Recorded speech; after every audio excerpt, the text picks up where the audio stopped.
ప్రపంచ తెలుగు మహాసభలు గుంటూరులో జరిపారు. ఈ మహాసభలు తెలుగు భాష ఉద్ధరణ కోసమే అని చెప్తున్నారు.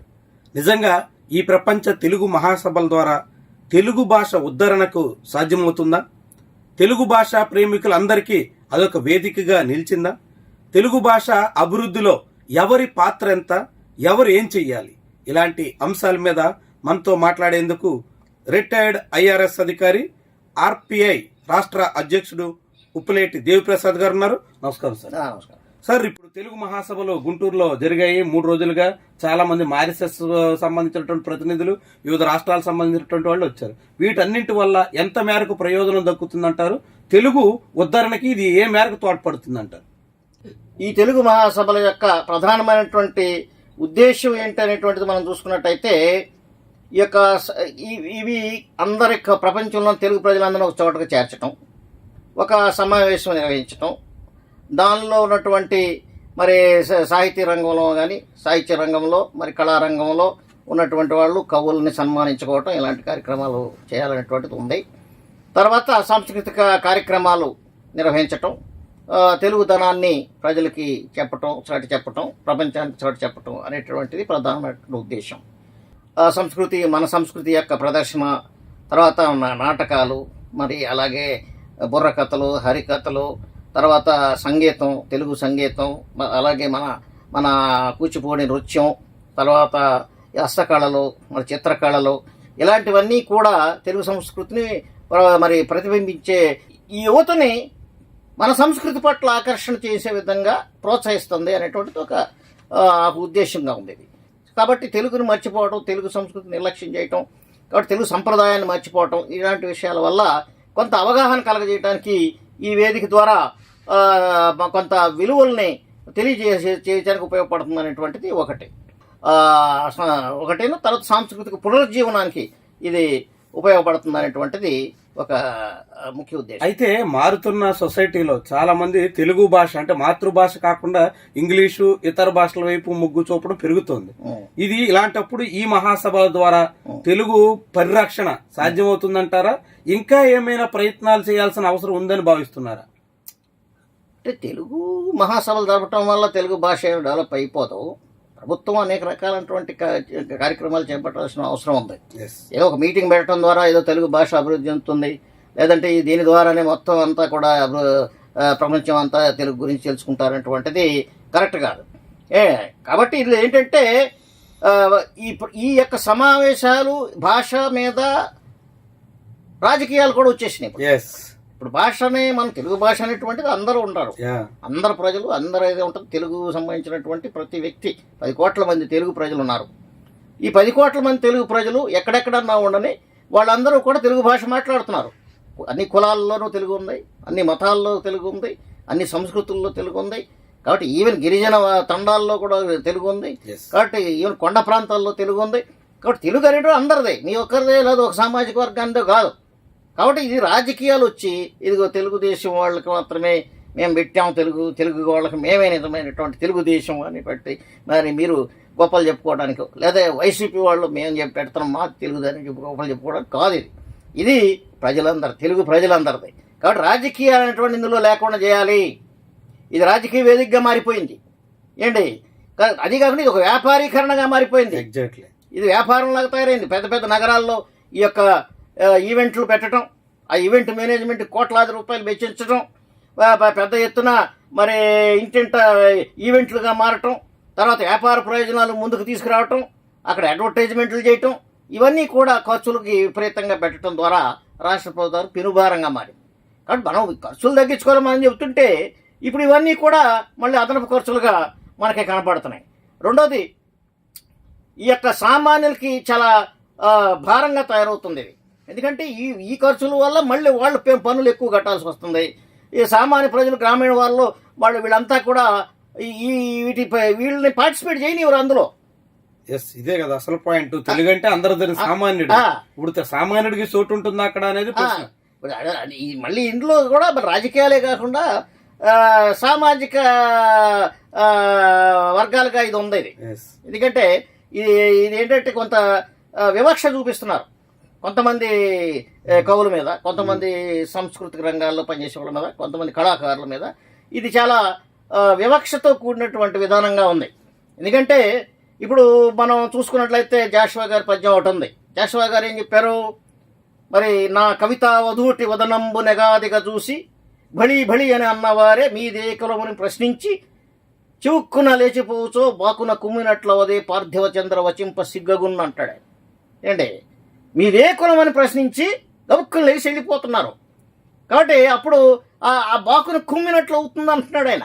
కాబట్టి ఆయన ఒక తక్కువ కులం వాడు అని చెప్పి నా కవితావధూటిని యగాదిగా చూసి రూపురేఖ కమనీయ వైఖరులుగాంచి బడి అన్నవాళ్లే కులం అనగానే మళ్ళీ వెళ్ళిపోయారని చెప్పి ఆయనే చెప్తున్నాడు. అంత మహాకవి మరి ఆ మాట చెప్పాడు అంటే ఇందులో ఎంత కులతత్వం ఉంది అనే దానికి ప్రతిబింబం ఇది, ప్రతిరూపం.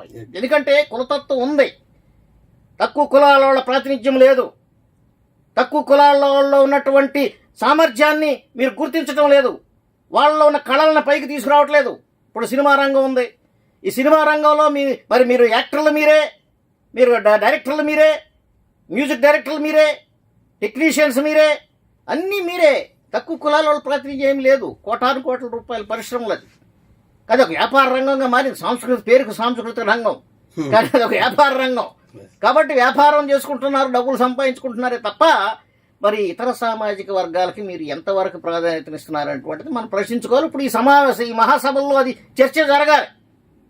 కాబట్టి ఇది ఎవరైతే చేస్తున్నారో మరి దళిత బహుజన గిరిజన కవులకి కావలసినటువంటి ప్రాధాన్యత ఇస్తున్నారా లేదా ఆ వేదిక మీద అనేటువంటిది మనం చూడాల్సిన అవసరం ఉంది. ఇంకొక ముఖ్యమైనటువంటి పాయింట్ ఏంటంటే గతంలో జగన్మోహన్ రెడ్డి సర్కార్ ఉన్నప్పుడు ఇంగ్లీష్ మీడియం ప్రవేశపెడతారంటే అదేదో తెలుగు భాషకి మొత్తం నష్టమైపోతుంది అనేటువంటి రీతిలో చాలా పెద్ద ఆందోళన సాగింది.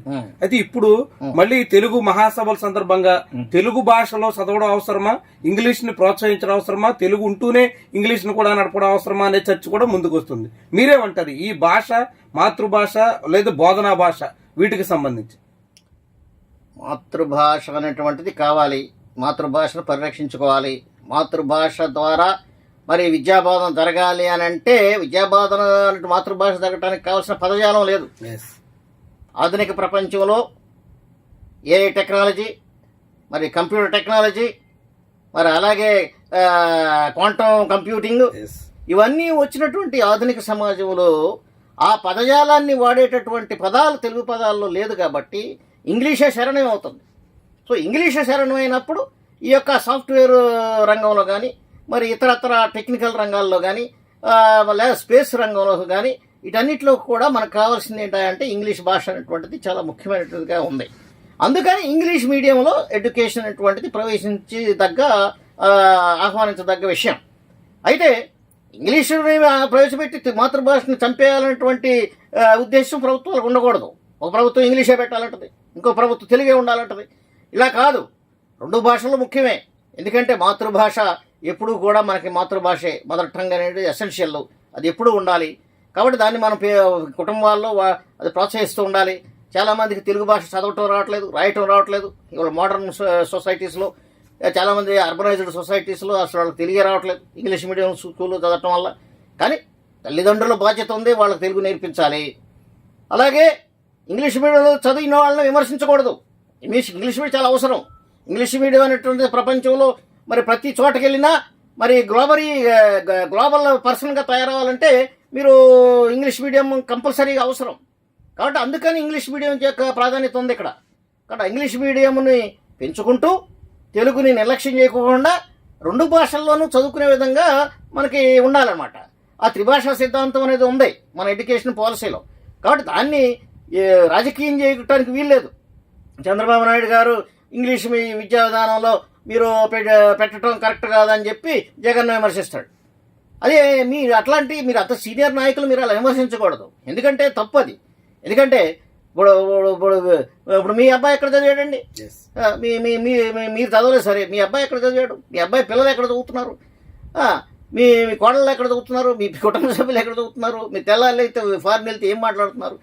కాబట్టి ఇదంతా కూడా మీ కుటుంబానికి వచ్చేటప్పటికి మీకు ఇంగ్లీష్ విద్య కావాలి. కింద వర్గాల ప్రజలకి ఇంగ్లీష్ మీడియం వద్దా? కాబట్టి ఇవాళ డబ్బులున్న వాళ్ళు మాత్రం ఇంగ్లీష్ మీడియం కాన్వెంట్లో చదువుకునే అవకాశం ఉంది. డబ్బులు లేని నిరుపేద కుటుంబాలకి అవకాశం లేదు కాబట్టి వాళ్ళకి గవర్నమెంట్ స్కూల్లో ఇంగ్లీష్ మీడియం విద్య ప్రవేశపెట్టాడు జగన్మోహన్ రెడ్డి గారు. చాలా సముచితమైనటువంటి చర్య అది. కాబట్టి ఇంగ్లీష్ మీడియంని పేద వర్గాలకి అందజేయటానికి ఏర్పాటు చేసిన విధానం అది. కాబట్టి అది ఆహ్వానించదగింది. అది చాలా మంచి కార్యక్రమం. మీరు దాన్ని ఎట్లా విమర్శిస్తారు? కాబట్టి ఇది మీరు తప్పు. అది ఇంగ్లీష్ విద్య కావాలనుకున్న ఇంగ్లీష్ విద్య చదువుకుంటారు, మేము చదవలేమనుకున్న తెలుగు మీడియం చదువుకుంటారు. 2 మీడియంలోనూ కోర్సు పెట్టండి, పెట్టారు, ఉన్నాయి, చదువుకుంటారు. దాని మీద మీరు పెద్ద రాజకీయం చేసినటువంటి అవసరం ఏం లేదు. కాబట్టి అది చాలా మంచి విధానం. దాన్ని కొనసాగించాలని చెప్పే మనం అనుకుంటాం. ఫైనల్ గా సార్, ఇప్పుడు ఈ మాతృభాష పరిరక్షణ, తెలుగు భాష ఉద్ధరణ, వీటన్నిటిలో ప్రభుత్వం ఎలాంటి ప్రయత్నం చేస్తే తెలుగు భాష పరిరక్షణకు తోడ్పడుతుందని మీరు అనుకుంటున్నారు? ఇప్పుడు మనం ప్రభుత్వం ఏం చేయాలంటే మాతృభాష నిర్లక్ష్యం చేయకూడదండి. దాన్ని ప్రవేశపెట్టాలి. అదే నేషనల్ ఎడ్యుకేషనల్ పాలసీలో ఏముందంటే 5th క్లాస్ వరకు నేషనల్ రీజనల్ లాంగ్వేజ్లో విద్యాబోధన జరగాల్సిందే అని ఉంది. తర్వాత నుంచి ఇంగ్లీష్ మీడియం పెట్టాలి కదా. తర్వాత నుంచి ఇంగ్లీష్ మీడియం పెట్టండి. 5th తర్వాత 6th నుంచి ఇంగ్లీష్ మీడియం పెట్టండి. అంటే చిన్నప్పుడే ఇంగ్లీష్ నేర్చుకోవడానికి వీలుంటుంది పిల్లలకి. కాబట్టి ఆ చిన్నప్పటి నుంచే పెట్టాలి యాక్చువల్గా. అందుకనే అది పెట్టాడు జగన్మోహన్ రెడ్డి గారు. కాబట్టి అది ఆ విషయంలో మీరు దానికి అడ్డు రాకూడదు. కాబట్టి మనం ఏ రకంగా ఈ కాన్ఫ్లిక్ట్ని మనం ఓవర్కమ్ అవ్వాలంటే, ఇప్పుడు చెట్టు వేరు గొప్పదా చెట్టు గొప్పదా అంటే మనం చెప్పలేము. ఎందుకంటే మన మాతృభాష అనేది ఒక వేరు లాంటిది. ఆ వేరుని మనం కాపాడుకుంటుంటేనే చెట్టు ఉంటుంది. కాబట్టి వేరును కాపాడుకుంటూ చెట్టును పెంచుకుంటూ ఆ ఫలాలను పొందేటట్లుగా మనం తయారు చేసుకోవాలి ద్విభాషా సిద్ధాంతాన్ని. కాబట్టి తెలుగు ఇంగ్లీష్ కూడా చాలా ముఖ్యమైనటువంటివి. ఇంగ్లీష్ విధానం అమలు చేయాల్సిందే, తెలుగును కాపాడాల్సిందే. కాబట్టి తెలుగును కంపల్సరీగా పెట్టండి, కంపల్సరీగా ఒక సబ్జెక్ట్గా పెట్టండి. ఇంగ్లీష్ మీడియం పెట్టినప్పటికీ కూడా తెలుగు భాషనే కంపల్సరీ సబ్జెక్ట్గా పెట్టాలా. కాబట్టి అది పెట్టి అందులో పాస్ అయిన వాళ్ళకే క్వాలిఫై అవుతారు, లేకపోతే ఎవరు అనేటువంటిది ఒకటి పెట్టితే అప్పుడు అది కంపల్సరీ నేర్చుకుంటారు. కాబట్టి తెలుగు భాషను తమిళ వాళ్ళు ఉన్నారు, తమిళ అన్నింటిలో కూడా అదే చేస్తున్నారు. తర్వాత మరి ప్రతి ప్రభుత్వ గెజెట్లు, ప్రభుత్వ జీవోలు, ప్రభుత్వ సంబంధించినటువంటి ప్రతి సమాచారంలో తెలుగులో కూడా ముద్రణ చేయండి. ఇంగ్లీష్లో ఎందుకు చేస్తారు మరి మీరు? కాబట్టి ప్రతిదీ తెలుగు ఇంగ్లీష్ 2 ఉండేటట్లుగా మీరు ప్రచురణ చేయండి. అలాగే మరి తెలుగు కవిత్వాన్ని ఎక్కువగా పెంచేటట్టుగా, పదజాలాన్ని ఎక్కువగా వాడేటట్లుగా మీరు ప్రభుత్వ ఆఫీసుల్లో మీరు దాన్ని కంపల్సరీ చేయండి. అలా చేయటం ద్వారా మనకి ఎక్కువ మంది చేస్తుంటారు. ఇంగ్లీష్ ఇప్పుడు హిందీ, నేషనల్ హిందీ పాలసీ కూడా అదే. ప్రతి చోట హిందీ కంపల్సరీగా నేర్చుకోవాలి. మరి స్టాలిన్ గారు దానికి అబ్జెక్షన్ చెప్పేది అదే, మాది ఫోర్స్ఫుల్గా మా మీద రుద్దుతున్నారని. ఏంటి కాబట్టి ఎవరి మాతృభాష వాళ్ళ గొప్పదే, కానీ ఇంగ్లీష్ భాష అనేది ఉంటుంది. కానీ హిందీ అనేది రుద్దాలంటే చూడటం అనేది కరెక్ట్ కాదు. ఎందుకంటే నాది మాతృభాష తెలుగు, నేను ఇంగ్లీష్ నేర్చుకోవాలంటే నేర్చుకుంటాను, హిందీ నేర్చుకోవాలన్నా నేను నేర్చుకుంటాను నా ఇష్టమైతే. నువ్వు బలవంతాన రుద్దొద్దు. ఏంటి బలవంతాన వృద్ధి చేయాలనేటువంటి కార్యక్రమాలు మనం చెప్పుకోకూడదు. ఇప్పుడు ఇంగ్లీష్ కూడా ఇప్పుడు జగన్మోహన్ రెడ్డి గారు చెప్పారు కాబట్టి దాన్ని నాశనం చేయాలనే ఉద్దేశం తెలుగుదేశం ప్రభుత్వానికి ఉండకూడదు. ఎందుకంటే ఇష్టమైతే నేర్చుకుంటారు వాళ్ళు, ఇష్టం లేదా మానుకుంటారు. వాళ్ళకు వదిలేయండి అది వాళ్ళ. కానీ అక్కడ కోర్సులు ఉంచాలి, 2 ఉంచితేనే మనకి ఆ రకమైనటువంటి ఇది. అందుకే కృష్ణదేవరాయలు గారు ఏమంటారంటే దేశ భాషలందు తెలుగు లెస్స అన్నారు.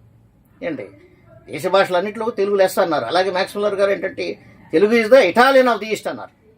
ఇటాలియన్ ఆఫ్ ది ఈస్ట్ అన్నారు. అంత గొప్పగా మన తెలుగు భాషని వాళ్ళే ఫారినర్సే మరి గుర్తించినటువంటి విషయంలో మనం ఎందుకు నిర్లక్ష్యం చేయాలి?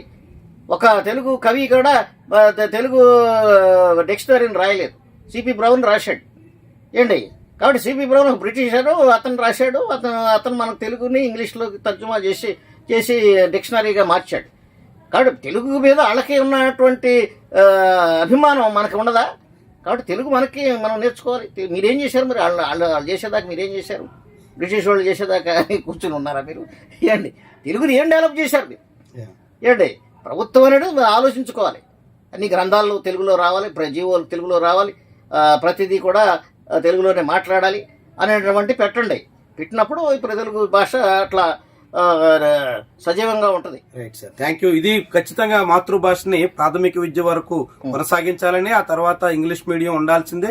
ఇంగ్లీష్ మీడియం ద్వారా అన్ని తరగతుల విద్యార్థులు కూడా ఉన్నతంగా ఎదిగే అవకాశాలు దక్కుతాయని కూడా చెప్తున్నారు. అదే సమయంలో ప్రపంచ తెలుగు మహాసభలు కేవలం ప్రచారానికో కొంతమంది ప్రాపకం కోసమో కాకుండా తెలుగు భాష ఉద్ధరణకు తోడ్పడేలా అన్ని వర్గాలను కలుపుకుని ముందుకు సాగాల్సిన అవసరం ఉందన్న అభిప్రాయాన్ని దేవిప్రసాద్ గారు వ్యక్తం చేస్తున్నారు.